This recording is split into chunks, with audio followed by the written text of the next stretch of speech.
Hi hello welcome to my channel. நம்ம வந்து தக்காளி சோறு இப்போ குக்கரில் எப்படி பண்ணுறதுன்னு பார்க்க போகிறோம். முதல்ல குக்கரை அடுப்பில் வச்சுக்கலாம்.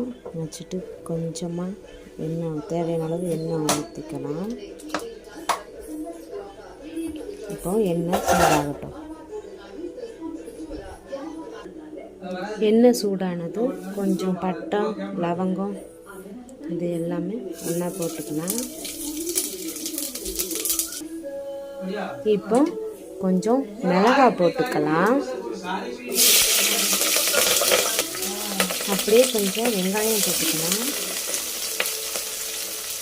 வெங்காயம் நல்லா பொன்னிறமாக வர்ற வரைக்கும் வதக்கணும்.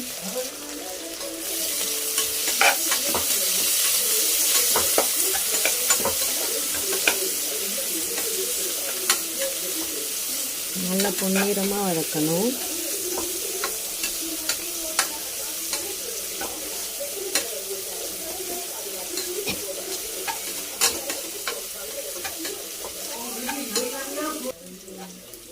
நல்ல பொன்னிறமாக வதக்கணும். இப்போ பார்த்தீங்கன்னா பொன்னிறமாக வதக்கியாச்சு. இப்போ இதில் தக்காளியை இஞ்சி பேஸ்ட்டு சேர்த்துக்கலாம்.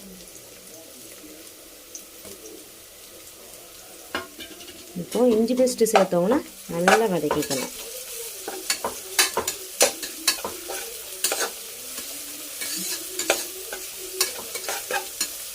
இந்த வெங்காயத்தோட ஸ்மெல் போகிற அளவுக்கு நல்லா வதக்கிக்கோங்க.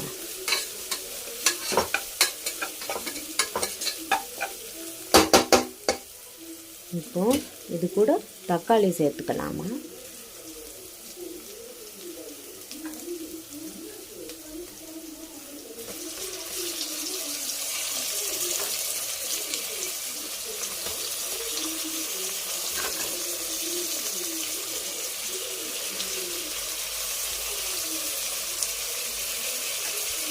இப்போ நீங்கள் 3 பேர்த்துக்கு சமைக்க போகிறீங்கன்னா ஒரு 5 தக்காளி சேர்த்துக்கலாம்.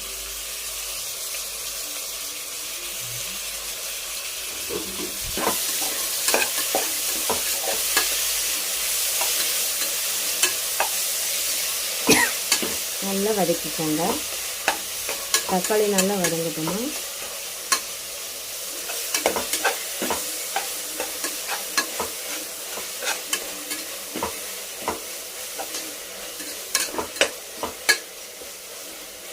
இப்போ நல்லா வெந்துருச்சு.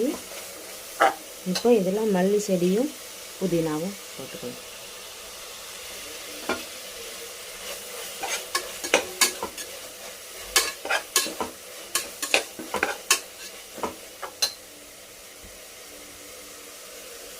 இப்போ இது கூட ஒரு ஸ்பூன் மஞ்சள் பொடி, 2 ஸ்பூன் வத்தப்பொடி,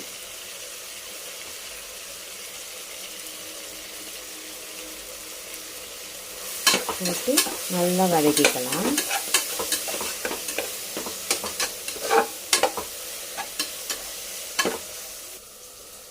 இப்போ அரிசி சேர்த்துக்கலாம். நான் 1.5 கிளாஸ் அரிசி ஊற வச்சு வச்சுருக்கிறேம்மா.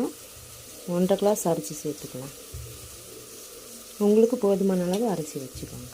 நான் பாசிமதி ரைஸ் எடுத்துருக்கிறதுனால, பாசிமதி ரைஸ்ன்றதுனால நான் 1.5 கிளாஸ் அரிசிக்கு 1.5 கிளாஸ் தண்ணி எடுத்துருக்குறேன். நீங்கள் நார்மல் அரிசியாக இருந்தால் 1.5 கிளாஸ் அரிசிக்கு 3 கிளாஸ் தண்ணி எடுத்துக்கோங்க.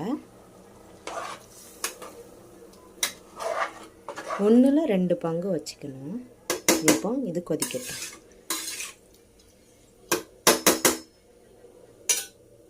தேவையான அளவு உப்பு போட்டுக்கலாம்.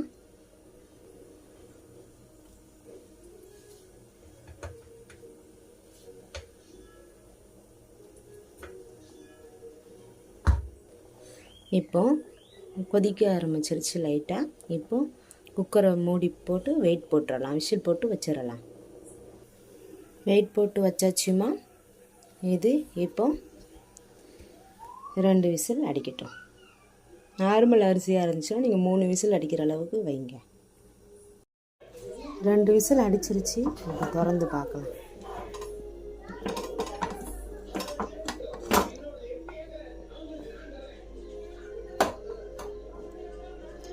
நல்லா வெந்திருக்கு பாருங்கள்.